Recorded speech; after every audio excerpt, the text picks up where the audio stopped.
Estamos en 1939. Mientras los ejércitos marchaban sobre Europa, el destino del mundo libre pendía de un hilo mucho más frágil y solitario: las rutas comerciales del Océano Atlántico.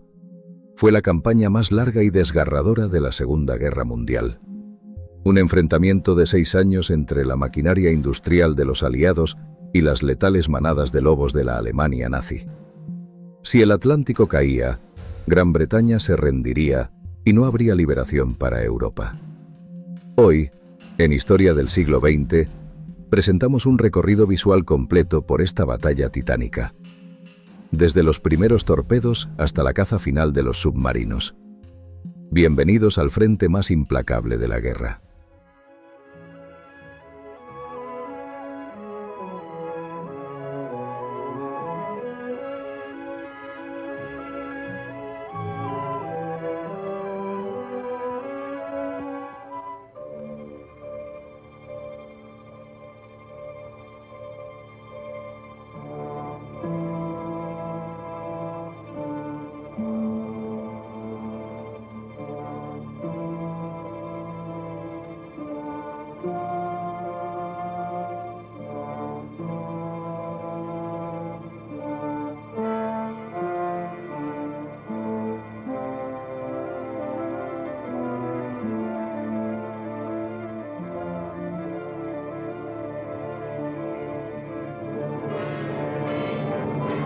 ...1939. Mientras las divisiones Panzer alemanas corren hacia Varsovia, la armada alemana, poderosa, eficiente y con la moral alta, se prepara para una lucha mayor y más decisiva: la batalla del Atlántico. Los almirantes de Hitler saben que el dominio del mar significa la muerte de Gran Bretaña y la victoria en Europa. También saben que si la más fuerte marina real bloquea el camino en la superficie, la victoria puede ganarse en las profundidades. Al estallar la guerra, comienzan a expandir su flota de submarinos hasta en un 1000% al mes. Los científicos y técnicos más capaces de Alemania se concentran en perfeccionar el submarino, multiplicando su alcance y letalidad. Para que el fascismo sobreviva, debe matar. Ha llegado el momento, y Hitler lanza sus submarinos al Atlántico para asolar y destruir. La élite de la armada nazi, sus mejores comandantes y sus tripulaciones más capacitadas, comandan los submarinos. Sobre ellos recae la misión crucial de aislar a Gran Bretaña. Inglaterra se muere de hambre. Europa muere. Al comenzar la guerra, Inglaterra expande su ahora desesperadamente inadecuada marina mercante. Además, se necesitan desesperadamente cientos de buques de escolta para proteger a los barcos de carga. Durante los meses venideros serán lamentablemente pocos.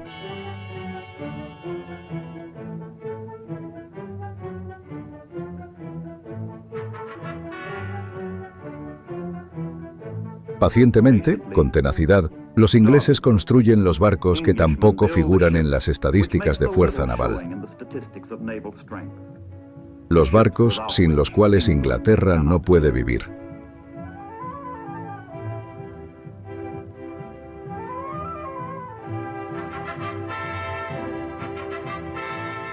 Los hombres y el material de Canadá actúa rápido con todos sus medios.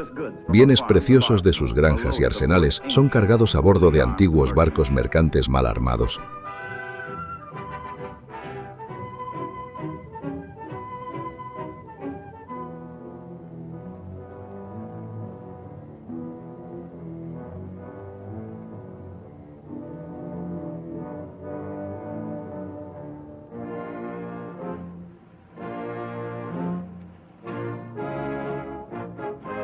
Los primeros convoyes improvisados parten para la peligrosa travesía bajo la protección. Hábiles escoltas contraatacan, pero rara vez es efectivo. ¿Cómo puede el equipo de la Primera Guerra Mundial hacer frente a los submarinos de la Segunda Guerra Mundial? Pero hay que luchar contra el submarino.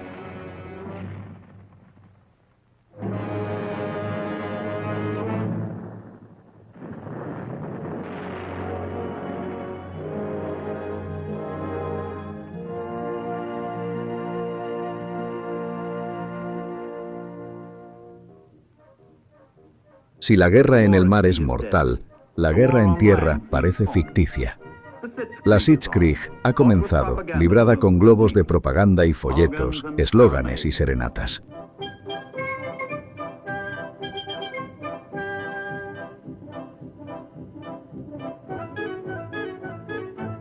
La línea Maginot parece inexpugnable, y los soldados franceses se relajan. Pero los alemanes no están bailando. Su fuerza está creciendo. Sus planes están trazados. El dedo de Hitler está en el gatillo.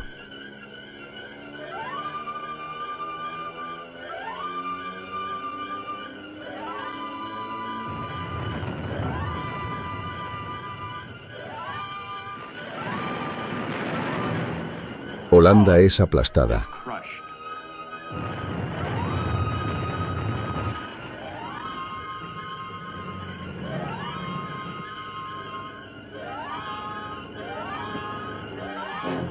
Bélgica es destrozada.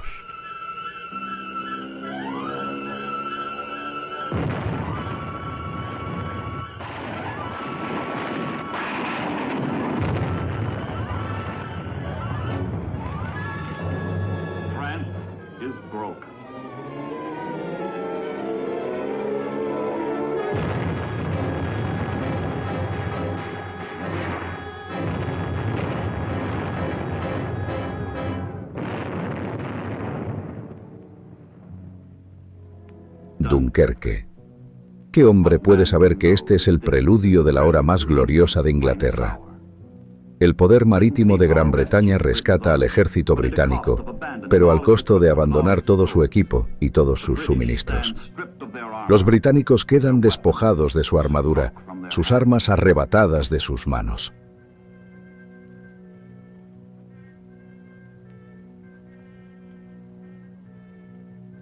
Es la hora de la catástrofe. Es la hora del triunvirato pardo.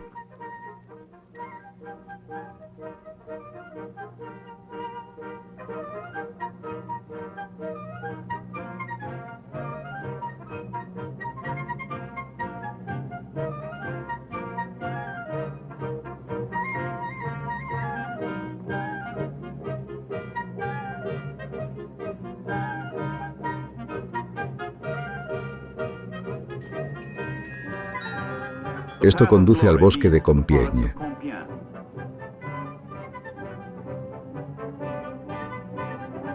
Con histrionismo vulgar, los nazis escenifican la humillación de Francia en el mismo vagón de ferrocarril donde los alemanes capitularon 22 años antes. Los franceses se rinden, y es el turno de bailar de Hitler.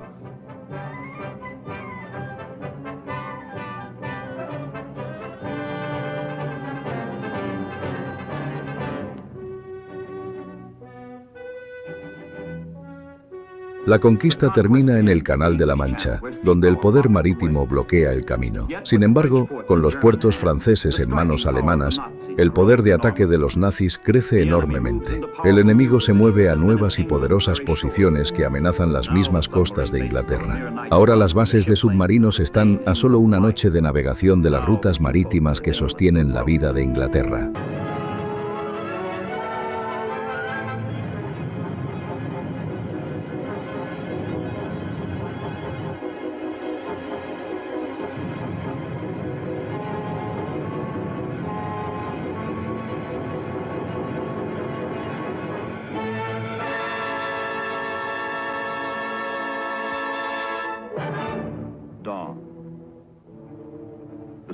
Los supervivientes se han ido.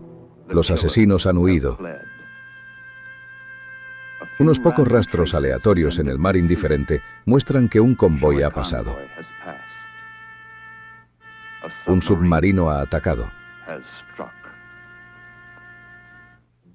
La primera etapa del viaje casi ha terminado. Nueva York, en cuyo puerto se vierte la riqueza de América del Norte y del Sur, ofrece un refugio temporal. Aquí descansan los petroleros del Golfo, esperando ser reagrupados con otros barcos en un convoy transatlántico designado como HX0.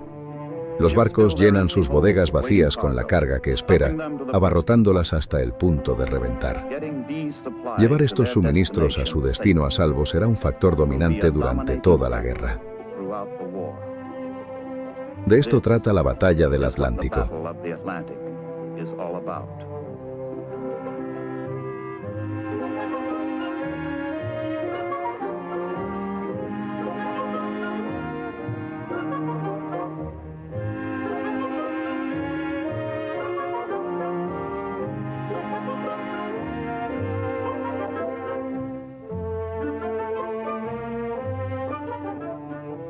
La operación de un convoy requiere organización, pericia marinera y conocimiento del enemigo. Los capitanes mercantes y los comandantes de escolta reciben instrucciones de último minuto del comodoro del convoy y de los oficiales de inteligencia.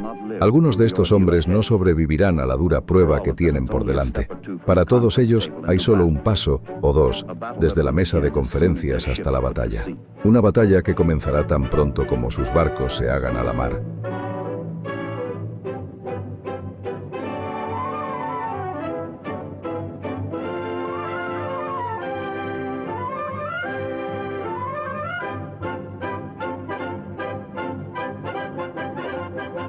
No se deja nada al azar para dar protección a los convoyes. Desde su base en Lakehurst, Nueva Jersey, los dirigibles de la Armada cubren al convoy mientras sale al mar. Los majestuosos dirigibles que se balancean en lo alto son un consuelo y una tranquilidad para los marineros de abajo mientras se dirigen hacia lo desconocido.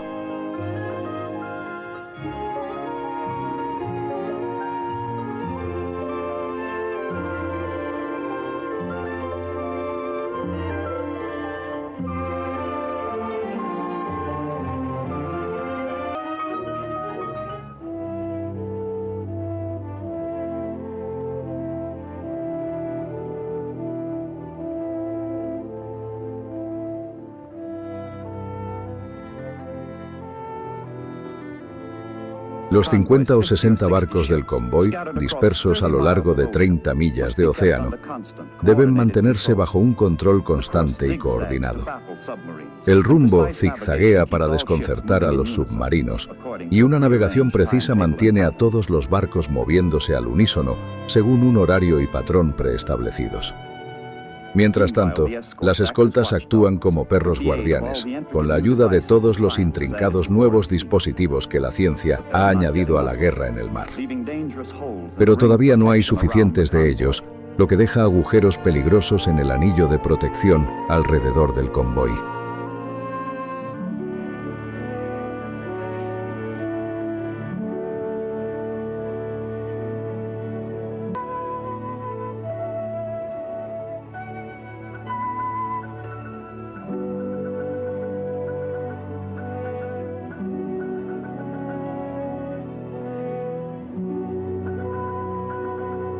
Cada tripulante es responsable de mantener la velocidad y la posición adecuadas de su barco.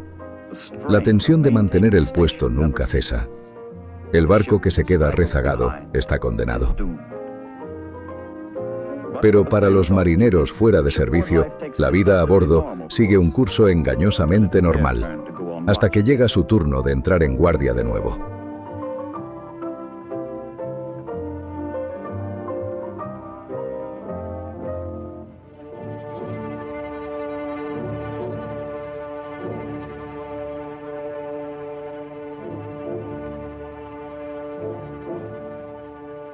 El convoy HX-0 todavía está muy lejos de Inglaterra. Mientras se adentra en los peligrosos espacios abiertos del Atlántico Norte, la Real Fuerza Aérea Canadiense proporciona cobertura desde bases en Terranova. Los submarinos no pueden emerger ni atacar mientras haya aviones sobre ellos. En la brecha fatal, los convoyes están casi indefensos. El U-Boot casi invencible. Niebla. La antigua maldición de los marineros intensifica todos los peligros del mar hostil. El convoy debe reducir la velocidad, una medida peligrosa y desesperada. La velocidad reducida favorece al enemigo. Una colisión sería desastrosa.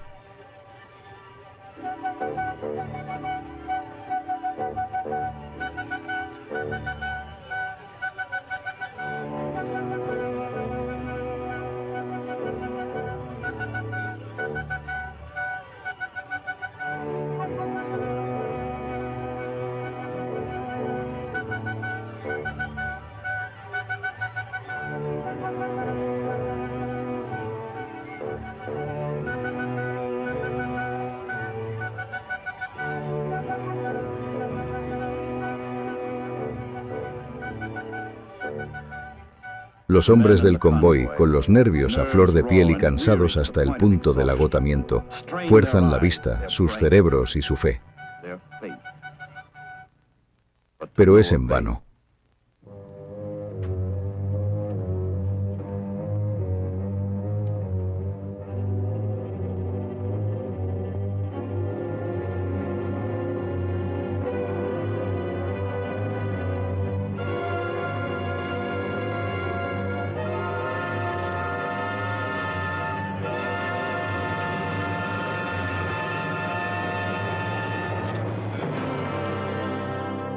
Con el Atlántico Norte volviéndose cada vez más peligroso y vigilado, la guerra naval se expandió.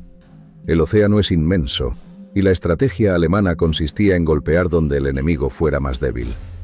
La lucha se trasladó entonces al Atlántico Sur, una zona vital para el comercio con Sudamérica y África, donde la amenaza no venía solo de lo profundo, sino también de la superficie. Acorazados de bolsillo y corsarios acechaban en estas aguas teóricamente tranquilas. Viajamos ahora al sur del Ecuador para presenciar una guerra naval más clásica, pero igual de letal.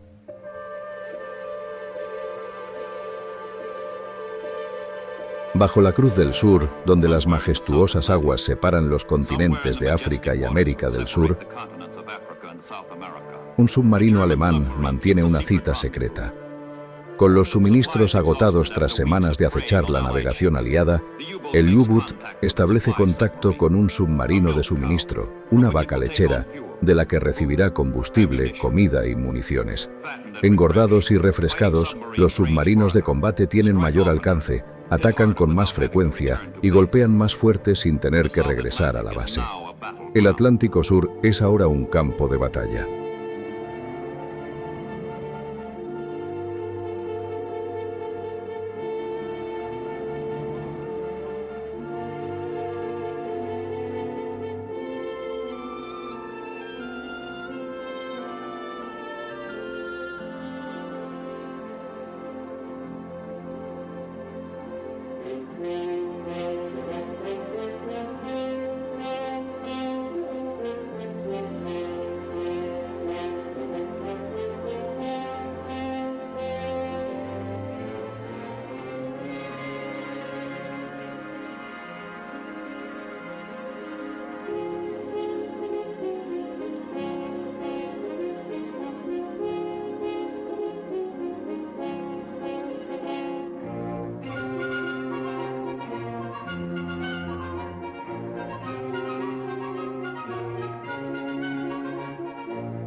Para sembrar más caos en las rutas marítimas del sur, los submarinos alemanes no están solos.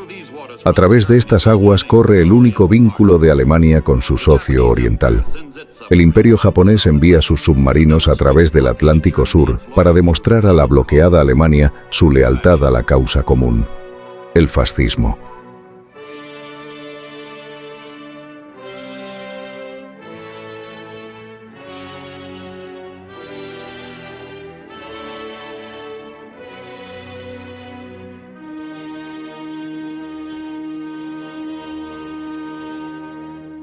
El gran almirante Karl Dönitz, jefe de la guerra submarina, extiende en persona la más cálida bienvenida de Alemania a sus camaradas de armas del eje provenientes del lejano Pacífico. El Tercer Reich de Hitler abraza cordialmente a los marineros de Hirohito.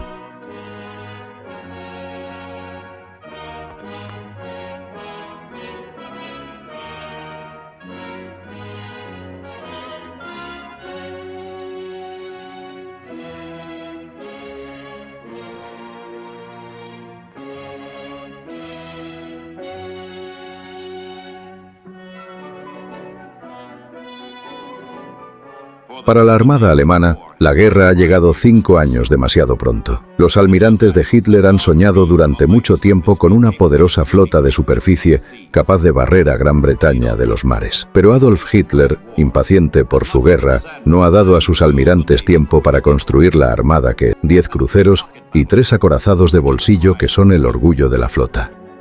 Al estallar la guerra, Hitler convoca al capitán de su mejor acorazado de bolsillo, el Graf Spee, y le ordena interrumpir y destruir la navegación mercante enemiga por todos los medios posibles. El Graf Spee está magníficamente equipado para su misión. Con un diseño brillante combina la máxima potencia de fuego con la mayor velocidad posible. Con sus 33 cañones, sus 8 tubos lanzatorpedos y una tripulación ávida de sangre, se dirige al Atlántico Sur para cumplir las órdenes de su Führer.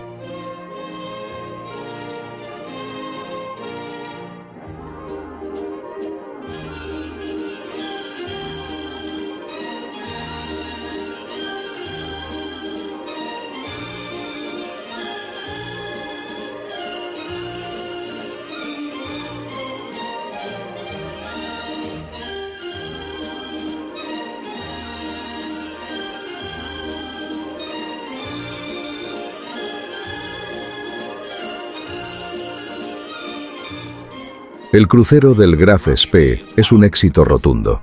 Por su cuenta, caza y asesina 50.000 toneladas de valiosa navegación aliada. Mientras el Graf Spee esté suelto, ningún carguero dentro de su enorme radio de acción está a salvo. Si cualquier barco mercante se cruza con él, ese barco está condenado.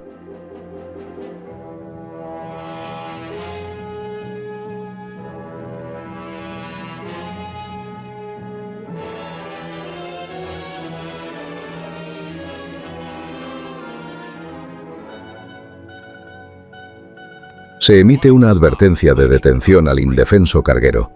Para evitar enemistarse con los países neutrales al principio de la guerra, la Armada alemana no abre fuego hasta que la tripulación es transferida desde el barco marcado para la destrucción.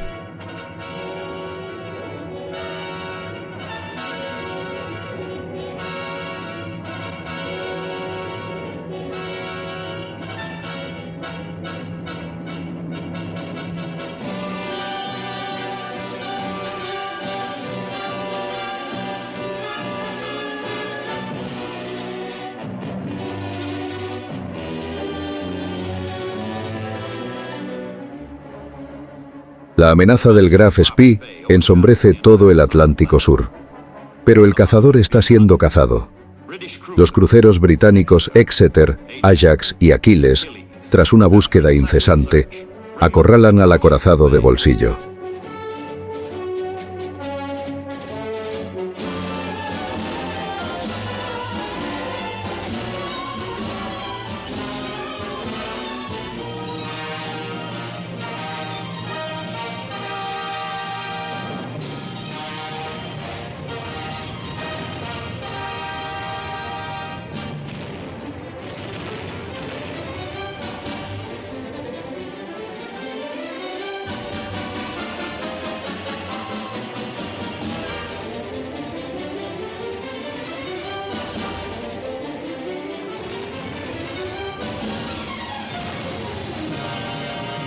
Las salvas de la Marina Real ganan la jornada, dañan al Graf Spee, pero no lo hunden.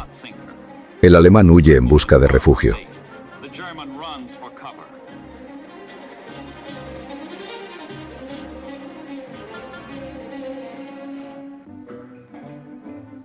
En el puerto de Montevideo, en el Uruguay neutral, el maltratado Graf Spee encuentra un refugio fugaz.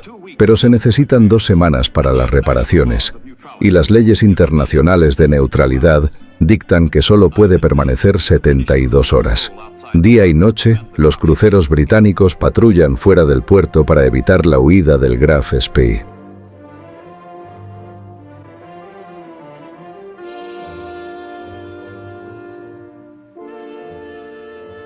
En tierra, el gobierno uruguayo impone las estrictas reglas de neutralidad a la tripulación alemana y rechaza las desesperadas súplicas de su capitán para ampliar el límite de tiempo. El Graf Spee está atrapado. No puede quedarse, no puede escapar. El domingo 17 de diciembre de 1939 llega el final. La reina de la Armada alemana vuela por los aires. El Graf Spee se suicida.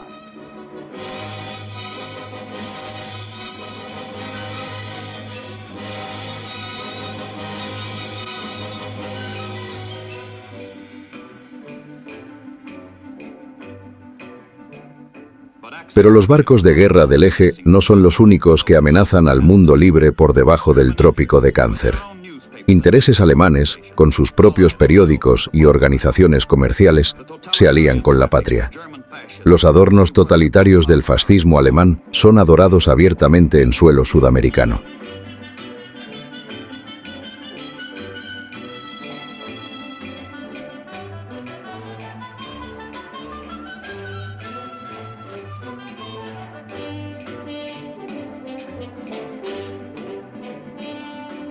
El fascismo amenaza incluso el Caribe. En la isla de Martinica, importantes unidades de la flota francesa permanecen ancladas después de que Francia se rinda ante Alemania. Estados Unidos debe evitar que los simpatizantes de Vichy que gobiernan en la isla transfieran estos barcos a los alemanes. La Armada de los Estados Unidos ejerce presión para frustrar tal movimiento y mantiene los barcos de guerra neutralizados. Islas estratégicamente situadas como Trinidad, cruciales para la defensa del Canal de Panamá y la costa atlántica, se convierten en baluartes que la Armada utiliza para mantener la guerra alejada de las costas de las Américas. La base de operaciones navales de Trinidad comienza a funcionar en agosto de 1941. Cuando Estados Unidos entra en la guerra, Trinidad es una piedra angular en el sistema de convoyes del sur y en la guerra antisubmarina. Bajo el mando del contraalmirante Hoover, comandante de la frontera marítima del Caribe, la Armada vigila implacablemente las aguas del sur.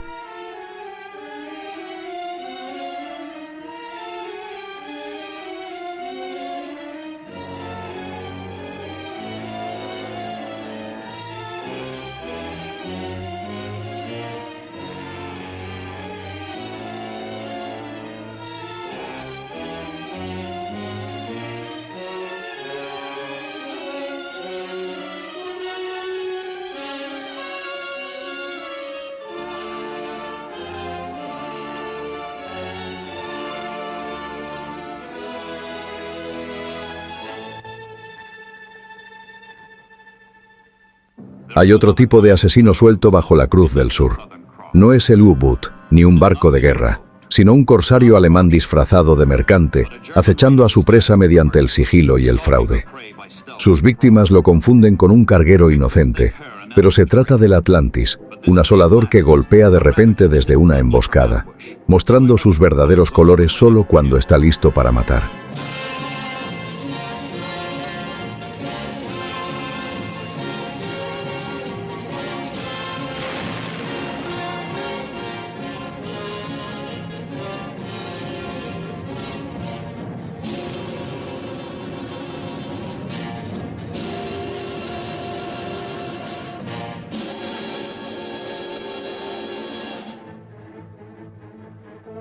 El Atlantis, un asesino enmascarado del mar, un verdugo vestido de civil.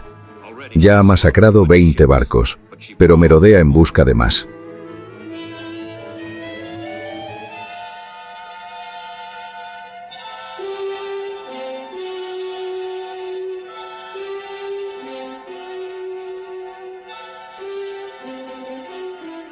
Una presa gorda, esta, un barco mercante griego. Su tripulación es llevada a bordo del corsario y se ordena al grupo de abordaje saquear sus provisiones y carga antes de enviarlo al fondo. La ilegalidad que se escenificará en su cubierta proviene de los días de la calavera y las tibias cruzadas, los días de la piratería en alta mar. Primero el corsario exigirá su tributo, luego destruirá.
Los corsarios no vagan por el Atlántico Sur sin ser desafiados. El crucero de Su Majestad, Devonshire, barre amplias zonas para expulsarlos de estas aguas remotas y vitales que alimentan las principales arterias oceánicas del mundo.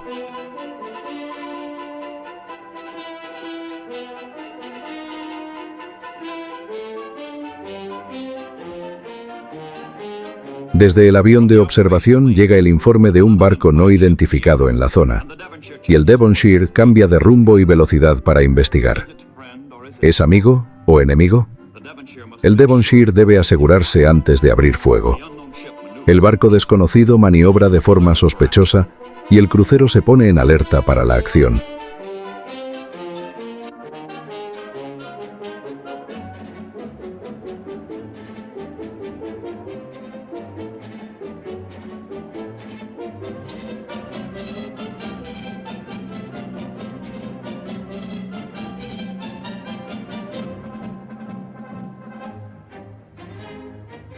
La sospecha se convierte en certeza cuando una comprobación de los informes de inteligencia indica que el barco puede ser el corsario alemán conocido como número 16.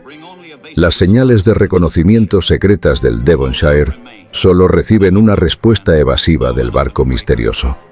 No quedan dudas. Este no es un amigo, no es un carguero inocente. Este es el corsario Atlantis.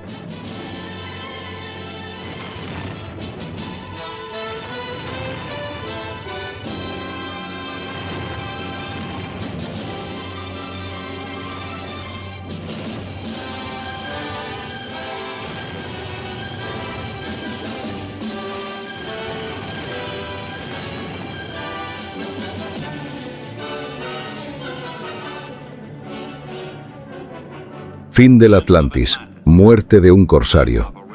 El Devonshire no puede quedarse a rescatar a los supervivientes, pues donde quiera que haya un corsario alemán, también hay submarinos alemanes.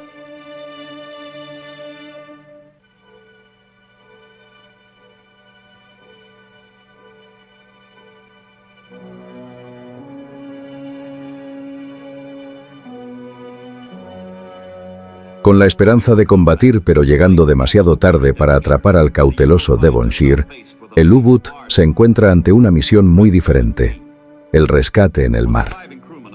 Para los tripulantes supervivientes del Atlantis y los marineros aliados capturados de sus víctimas, la aparición providencial del submarino significa la salvación repentina.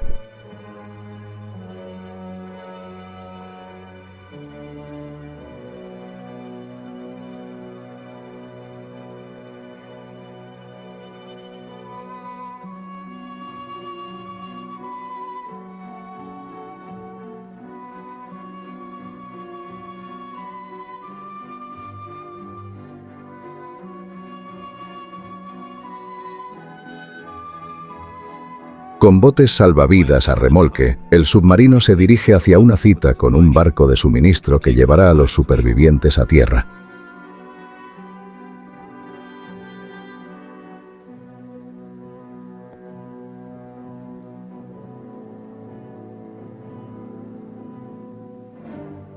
A medio camino entre África y América del Sur, en pleno Atlántico Sur, se encuentra la isla Ascensión, una losa estéril de roca volcánica transformada por un azar de la guerra en un centro militante.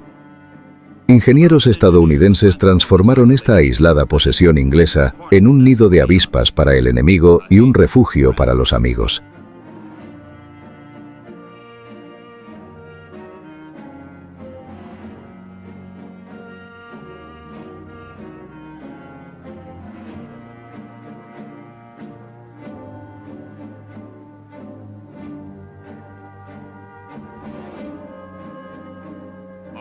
En el aeródromo de Ascensión, los aviones estadounidenses de corto alcance hacen escala y repuestan combustible en sus vuelos hacia África. Y desde Ascensión, los aviones de patrulla vuelan en ambas direcciones, donde el saliente de África y el saliente de Brasil comprimen el océano en los estrechos del Atlántico Sur. Aquí, la caza de U-Boot se realiza de manera monótona e implacable. Aquí se destruyen más submarinos que en cualquier otro tramo de océano comparable.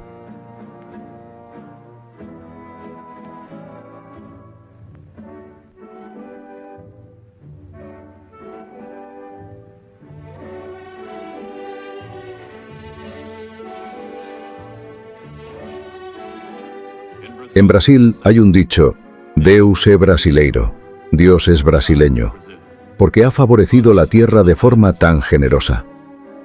En agosto de 1942, Brasil se une a los aliados para luchar contra la agresión que pone en peligro a las dos Américas por igual.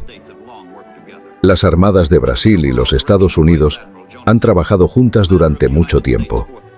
Bajo la dirección general del vicealmirante Jonas Ingram, comandante de la Cuarta Flota de los Estados Unidos, los recursos,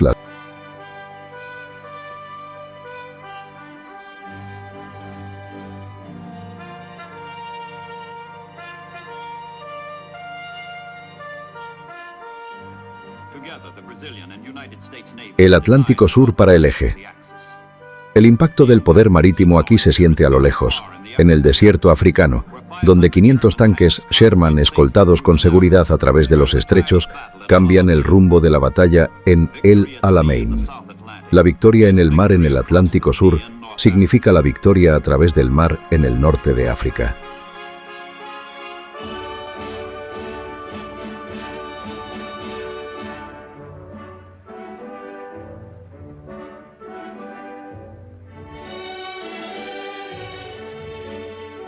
Desde bases como Natal, Cabo San Roque, Recife, Fortaleza y Belém, bases en el saliente de Brasil, la Armada envía sus aviones para escanear las aguas color aguamarina del hemisferio sur.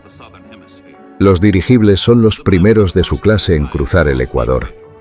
Sus patrullas constantes y pacientes añaden otra dimensión a la protección de los convoyes.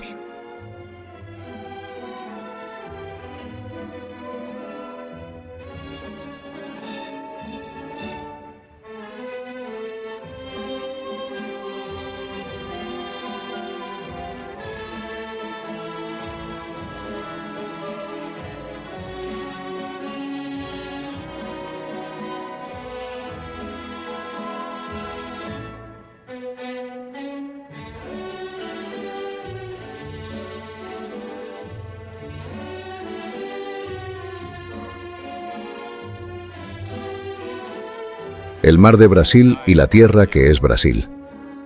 En lo profundo del valle del Amazonas, los brasileños cosechan el producto sin el cual las guerras no pueden ganarse: el caucho. Aquí, en las selvas vírgenes y lejanas, se dan los primeros pasos primitivos para calzar las ruedas que un día rodarán por Italia y Francia, y luego hasta Alemania.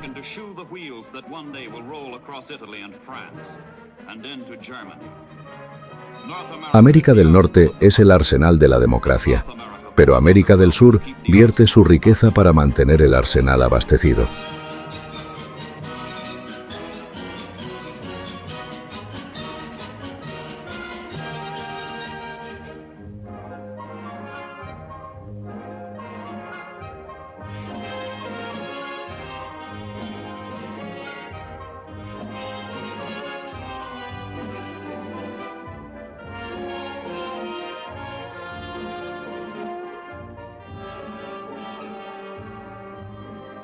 Y a través de estas aguas, transportando la riqueza del hemisferio sur, negándose a pagar un solo centavo de tributo pero dispuestos a gastar millones para la defensa, las repúblicas americanas han barrido de las autopistas oceánicas del Atlántico Sur a su enemigo común. Extendidos por todo el mar, custodiados por el poder de naciones que pueden luchar codo con codo porque han aprendido a vivir codo con codo, los barcos navegan hacia su meta, la victoria aliada.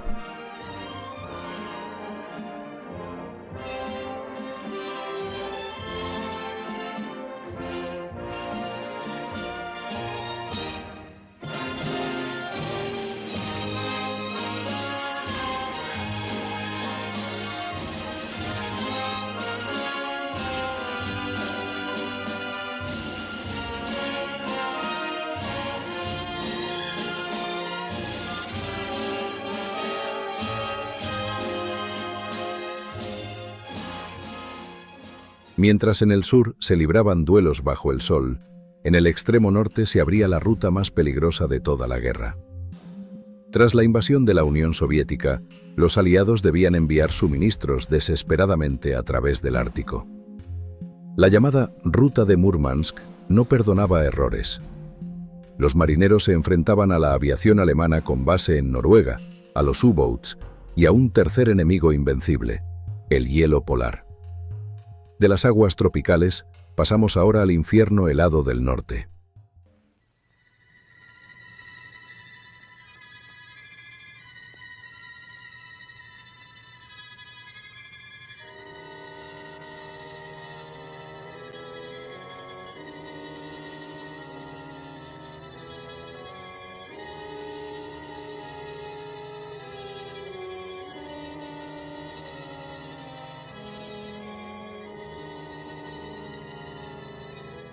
Hace unas pocas horas y dentro de unas pocas horas, sobre el vasto y vacío territorio de Alaska, los estadounidenses realizan patrullas tediosas y repetitivas.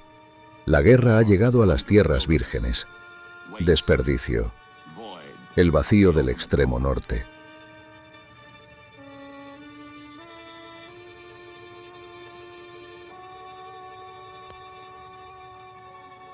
Por primera vez en la historia, el vacío que se encuentra en la cima del mundo es llenado por grandes potencias que se encuentran allí y chocan.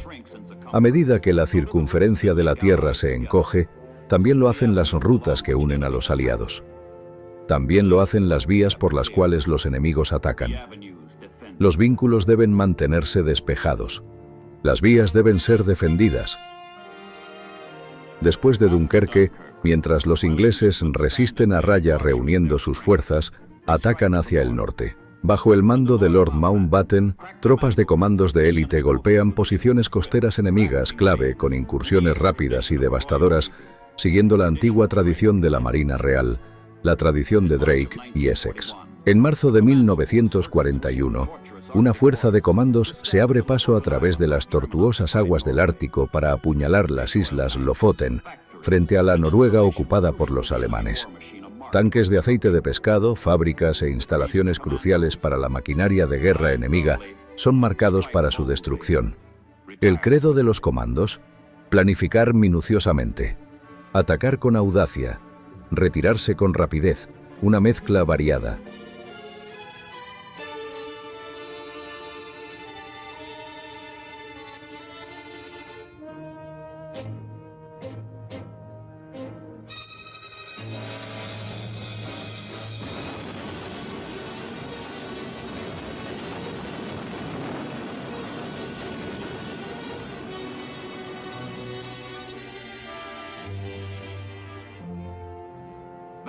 Colaboracionistas locales y oficiales alemanes capturados.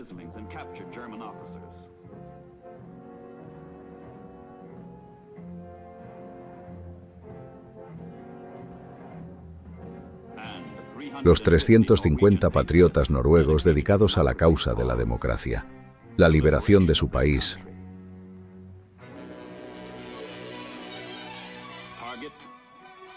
Spitsbergen, el océano, el Ártico. Fecha: agosto de 1941. Los ricos depósitos de carbón de Spitsbergen y las estaciones meteorológicas clave son importantes para los alemanes. Deben ser destruidos.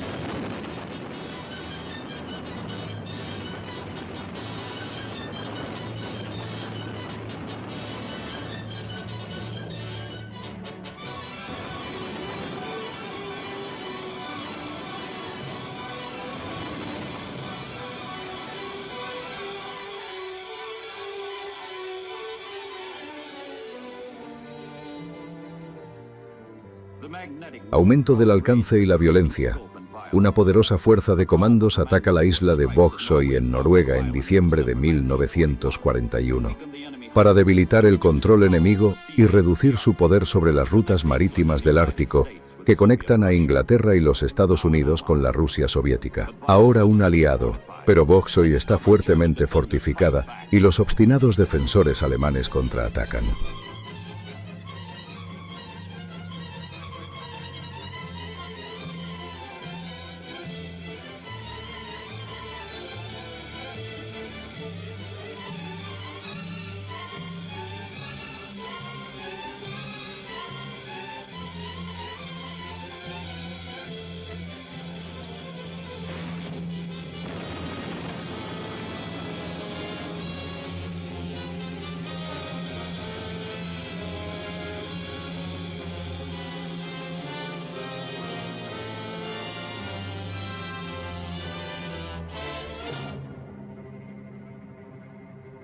Cuando la incursión termina, 150 alemanes han muerto, más instalaciones militares destrozadas, más patriotas liberados, más colaboracionistas capturados.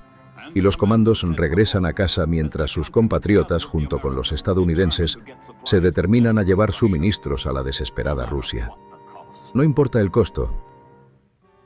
Un aliado está en peligro y una línea de vida se lanza a través de la cima del mundo. Es la forma más expedita de abastecer a la asediada Rusia desde el arsenal de la democracia. La ruta más corta, pero para los barcos cargados, la más sombría, la más dura, la más cruel.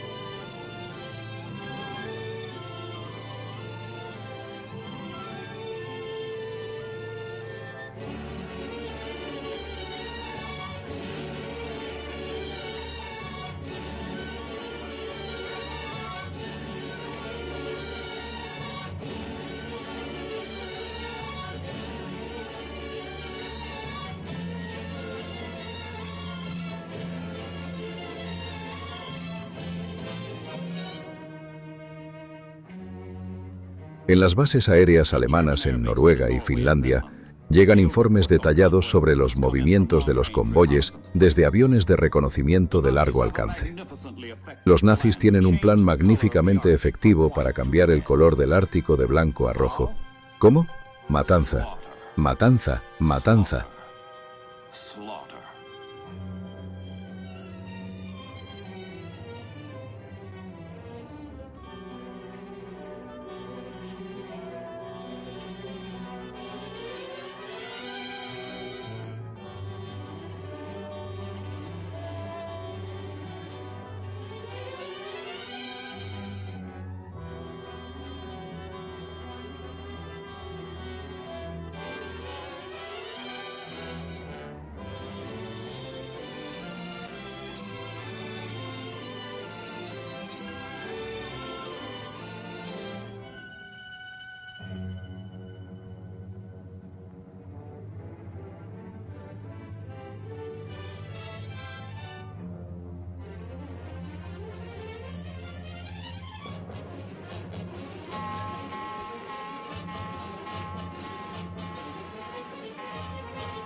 Cortina de humo, un dispositivo para ocultar el convoy y confundir el ataque. Deben tomarse todos los medios de defensa posibles contra el terror que está por golpear.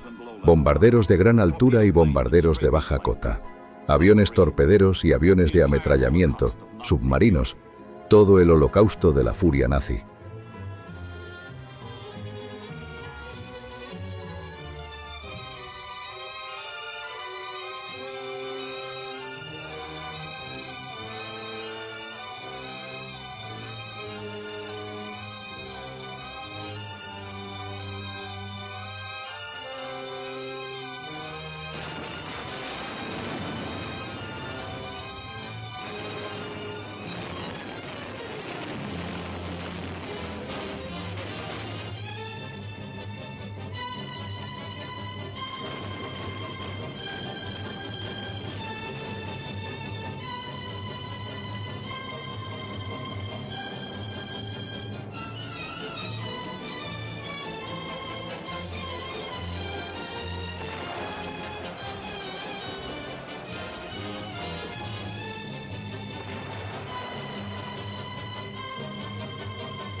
El ataque continúa, implacable, ininterrumpido. Pero mientras el convoy se tambalea bajo los golpes, más muerte está en camino. La flota de superficie alemana acecha en fiordos noruegos ocultos, esperando para sofocar cualquier barco aliado superviviente.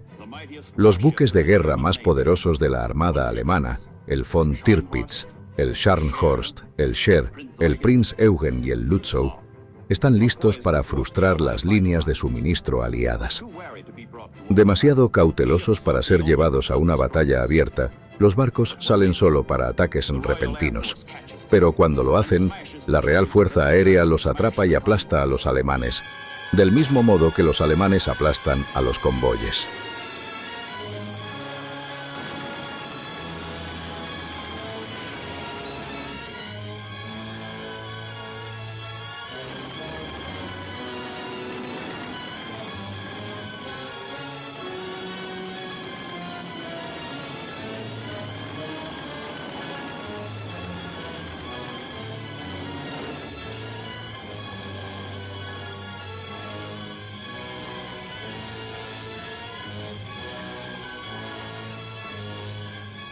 Ahora los alemanes se tambalean en la lucha de vaivén por el Ártico, pero los convoyes de Múrmansk se acercan al desastre total.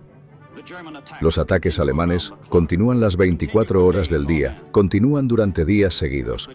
Si los alemanes pueden asfixiar el flujo de suministros hacia Rusia, municiones, petróleo, alimentos, maquinaria, armas, aviones, tanques, camiones, el sangrante ejército rojo podría colapsar. Toda la causa aliada podría enfrentar la derrota. La batalla está desequilibrada, y la Luftwaffe de Göring no escatima nada para inclinar la balanza.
En algunos convoyes, solo la mitad de los barcos sobrevive. En ninguna otra ruta marítima, las pérdidas son tan altas, las bajas tan terribles. Incluso para aquellos que sobrevivieron al ataque alemán, el final aún no llega. Otra prueba tan feroz como la acción enemiga azota a los barcos y a los hombres de la ruta de Múrmansk. El nombre de la prueba, el clima. El viaje termina.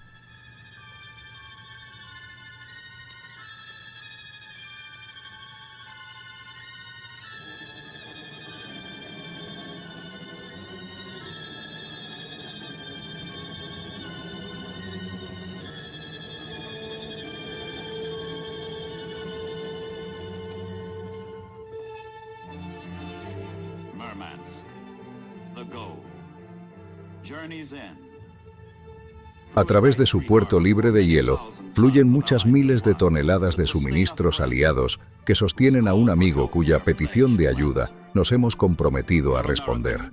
Aquí, los marineros estadounidenses, británicos y canadienses hacen su alarde más orgulloso. A pesar del infierno nazi y las crecidas del Ártico, entregamos la mercancía. La mercancía que refuerza a Rusia en su hora más oscura y ayuda a contener a las hordas alemanas en Stalingrado.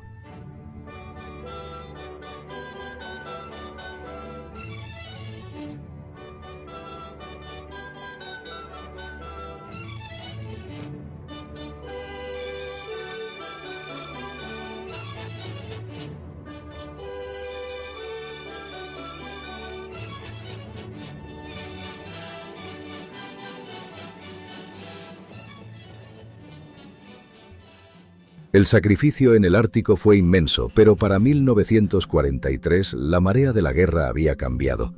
La tecnología aliada, el radar centimétrico, el sonar y los nuevos aviones de largo alcance permitió pasar de la defensa al ataque. Nacieron los grupos de cazadores asesinos. Ya no se trataba de proteger a los mercantes y esconderse, sino de salir activamente a buscar y destruir a los submarinos. Entramos en la fase final del conflicto, el momento en que el cazador se convierte en presa.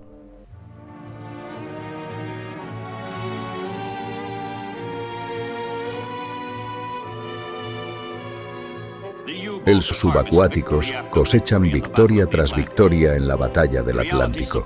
Las realidades lo respaldan a mediados de 1943. La masacre perpetrada por los submarinos alemanes está costando millones de dólares a las repúblicas americanas y al Imperio Británico.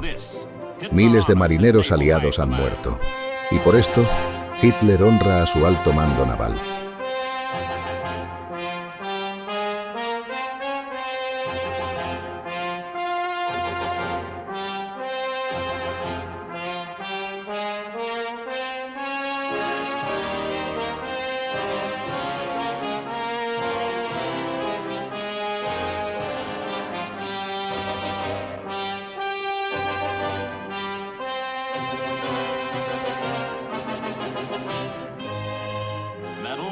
Sí, y más medallas. Gloria al Führer, gloria al Tercer Reich, gloria a los vencedores.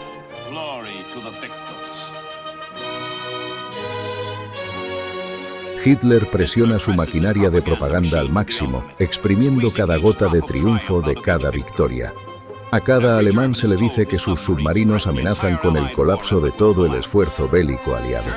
Alemania se regocija con la noticia de que, si Estados Unidos y Gran Bretaña continúan perdiendo en el mar, serán derrotados en todas partes.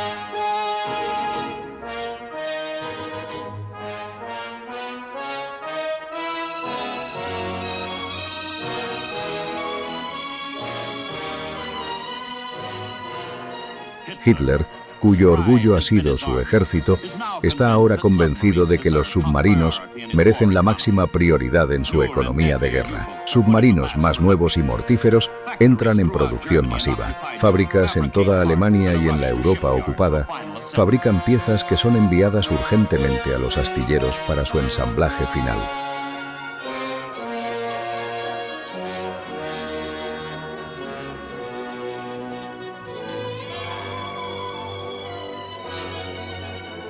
Pero mientras los nazis producen modelos más nuevos y asesinos, los aliados están sellando el destino del submarino.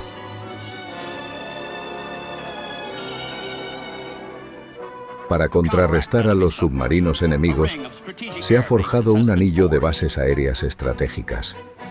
Una a una, se desarrollan áreas clave desde las cuales los aviones pueden cubrir la mayor parte del Atlántico con un paraguas aéreo. Paso a paso, el mar se vuelve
Todavía queda una brecha en el centro del océano, el Pozo Negro, que los aviones con base en tierra no cubren, el paraíso de los submarinos.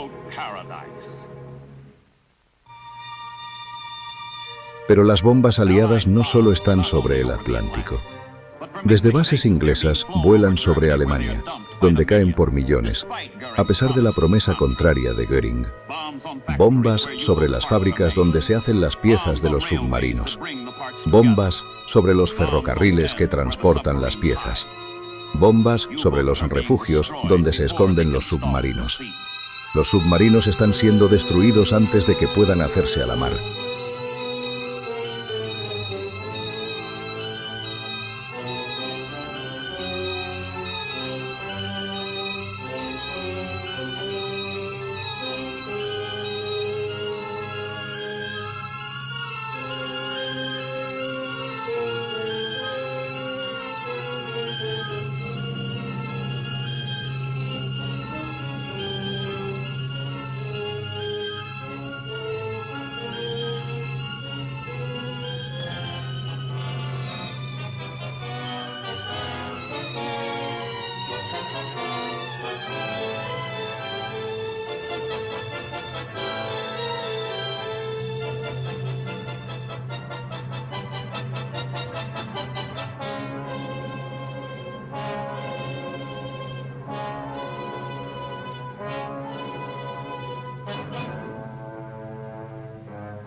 Los astilleros trabajan las 24 horas para dar parte de la respuesta al desafío del Pozo Negro en mitad del océano, donde los U-Boot todavía deambulan sin ser molestados.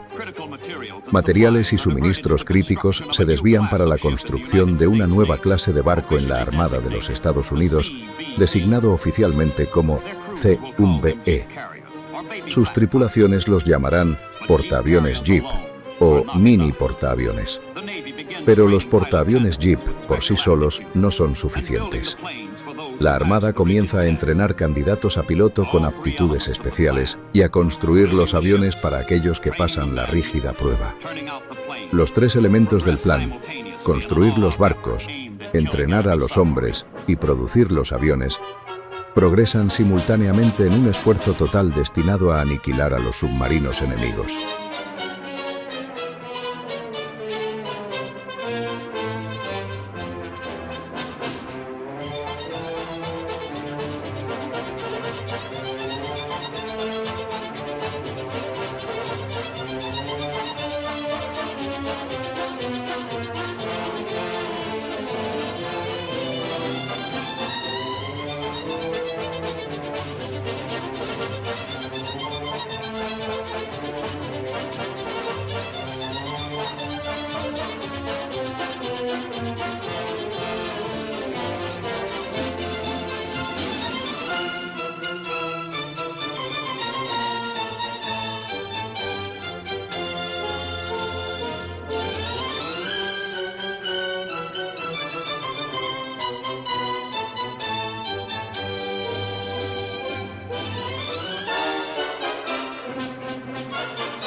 Todos los vapores de los grandes lagos han sido convertidos en escuelas flotantes, donde los pilotos aprenden a operar en cubiertas de vuelo diminutas e inestables.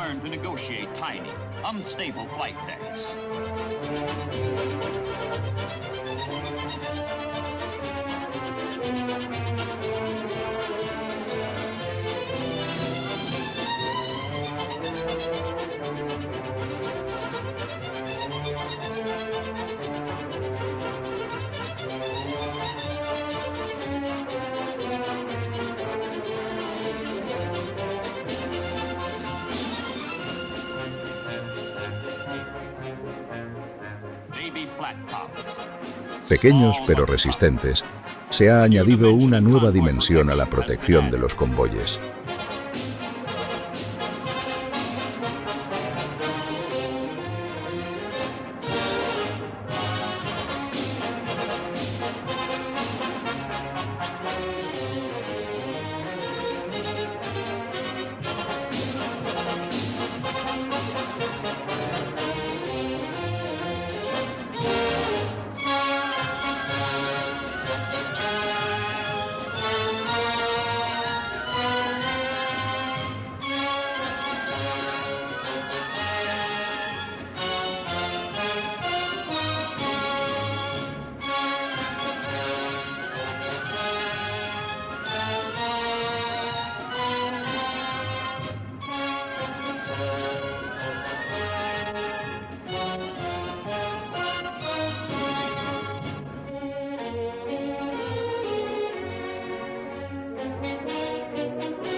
Los barcos pueden navegar con seguridad a través de la fatal brecha del medio del océano, que pronto será el infierno de los U-Boot.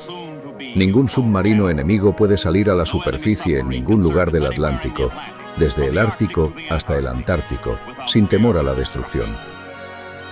Los aliados obligan a abrir las rutas marítimas para la liberación de Europa, para la victoria final.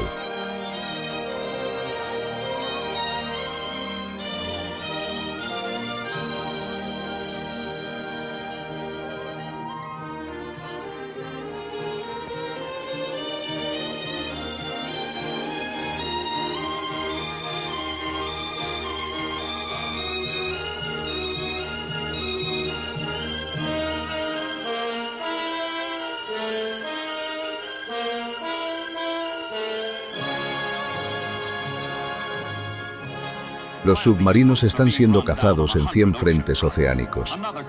Otra campaña se libra contra ellos en tierra. La 10ª flota, que no tiene barcos y nunca se hará a la mar, es la mente directora de la guerra antisubmarina. Su función es coordinar toda la inteligencia, los barcos y los dispositivos utilizados contra los submarinos enemigos y diseñar la mejor protección posible para el transporte marítimo aliado. Reemplaza los métodos azarosos por un asalto unificado contra los U-Boot. Los barcos diseñados para matar submarinos, los destructores de escolta, son el componente básico final necesario para aniquilar a los alemanes que operan bajo el Atlántico y a quienes los tripulan.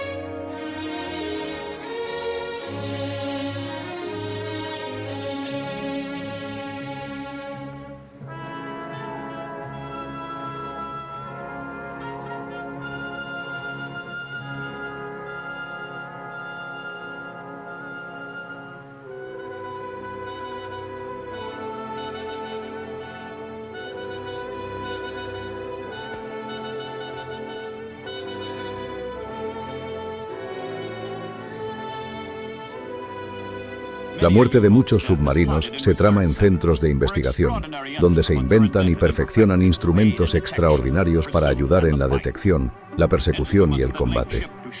Instrumentos que vinculan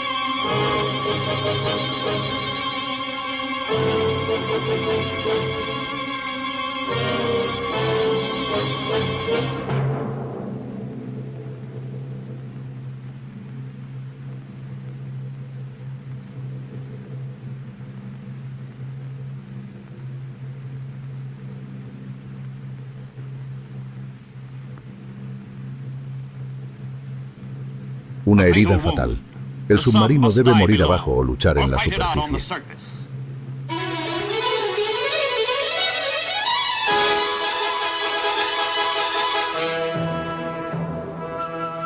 Está subiendo.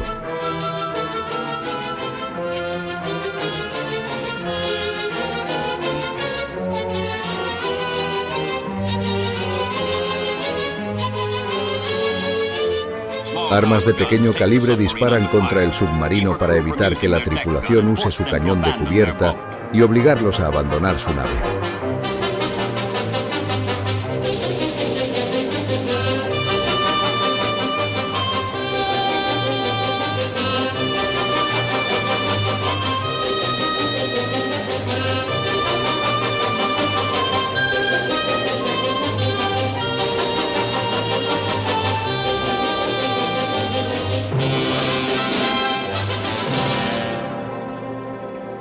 La orden ancestral resuena. Que se preparen los grupos de abordaje. Desde la guerra de 1812, ningún barco de la Armada de los Estados Unidos había capturado un buque de guerra enemigo en alta mar.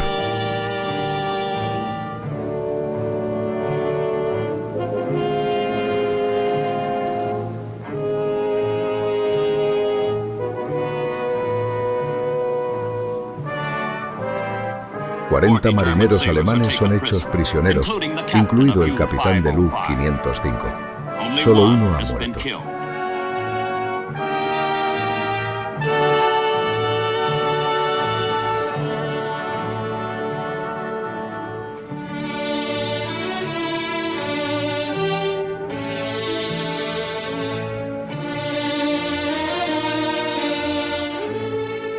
El Guadalcanal trae su trofeo, derrotado e indefenso, al costado para remolcarlo de regreso a las Bermudas. Y con el U-505 se desvanece el sueño alemán de conquista del Atlántico.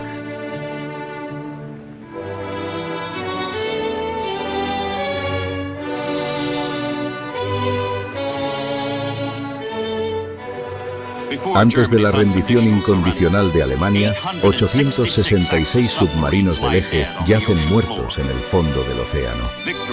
La victoria en la batalla del Atlántico es el resultado del trabajo en equipo entre los aliados y la integración de todas las armas. Los alemanes se rinden. La batalla del Atlántico ha sido ganada. La lucha desesperada y feroz ha terminado.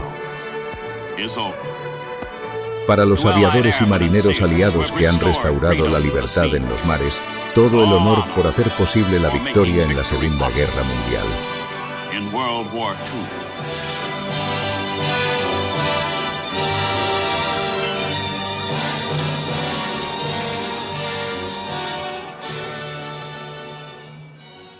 Las terminaron en el fondo del mar.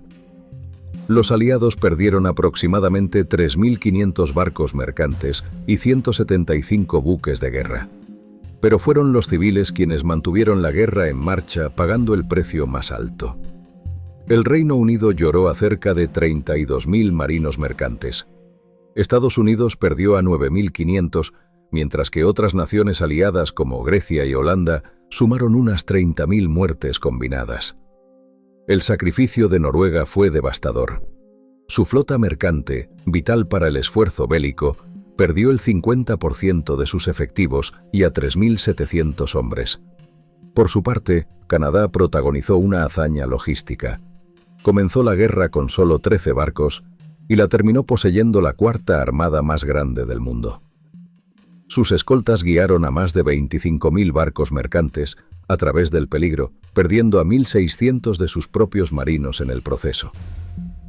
En el bando del Eje, la ofensiva fue implacable. La Italia fascista operó desde la base Beta Somme en Burdeos, desplegando 32 submarinos en el Atlántico que lograron hundir 109 barcos aliados, sumando casi 600.000 toneladas de destrucción. Sin embargo, el dato más escalofriante de toda la batalla pertenece a los U-boats alemanes. La Kriegsmarine construyó 1.162 submarinos, de los cuales 783 fueron destruidos en combate. De los 40.900 hombres reclutados para esta fuerza de élite, aproximadamente 30.000 murieron en las profundidades. Una tasa de bajas del 75%, la más alta de cualquier unidad militar en la guerra. El Atlántico no fue solo una ruta de suministros, fue el cementerio naval más grande de la historia. Suscríbete a Historia del siglo XX para estar al tanto de nuevas historias que definieron nuestro pasado más reciente.